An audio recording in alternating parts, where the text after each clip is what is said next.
Imagine a hypercar that lives for the racetrack, built with the singular goal of pushing the limits of what's physically possible.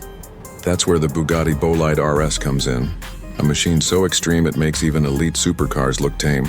The Bolide's DNA is pure performance. Its carbon fiber monocoque body shaves weight to the bone. Every surface is sculpted to channel airflow, and nothing inside is there for comfort or convenience, only to extract speed. At its heart sits a quad-turbocharged W16 engine, derived from Bugatti's legendary Hypercar program, reworked for even more ferocity. On race fuel, Bugatti claims it produces up to 1,325 horsepower, an output that outpaces almost every road-legal hypercar. Road and track. What makes that number all the more shocking is the Bolide's razor-thin weight. Dry, it tips the scales at just about 1,240 kilos in its wildest concept form, though production versions are a bit heavier. Wikipedia. That leads to an absurd power-to-weight ratio, making the car feel like a rocket strapped to a skeleton. When you plant your foot, the Bolide leaps from 0 to 100 km/h in about 2.2 seconds.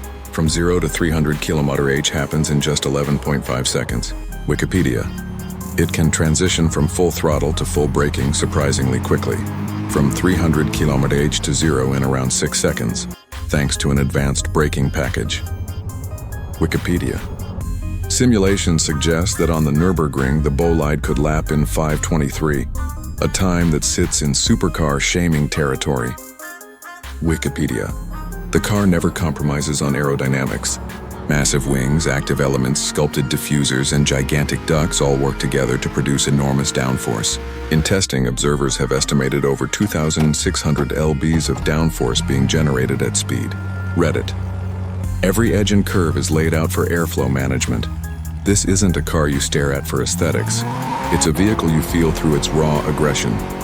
Because it's a track monster through and through, there's no attempt to soften the edges. There is no infotainment, no creature comforts, no creature distractions. Every switch, dial, panel, if it's there, is purpose-driven. Carbon fiber, exposed structure, racing seats, these are the elements. The driver's cockpit is a zone of focus, a pure connection between man and machine. The tires are full slicks. Cooling is designed around airflow and motion, meaning stationary performance is limited. It's not built for city streets or commuting. It lives when speed is on. Owners typically haul the Bolide to circuits and let it stretch out in its element. Edit. At one Nürburgring run, it demolished Porsche 911 GT3s, making them appear almost stationary by comparison as it blasted past them on straights. Road and track.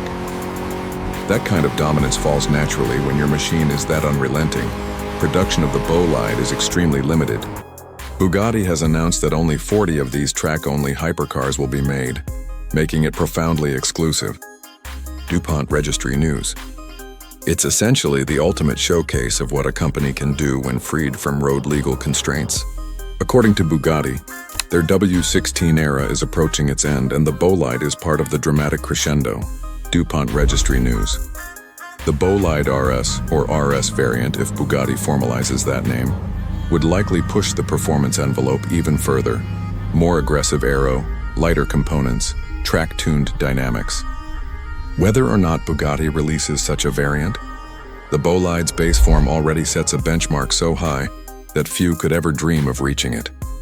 In the world of hypercars, the Bolide isn't just a contender, it's a statement that engineering, when unfettered, can create something truly otherworldly.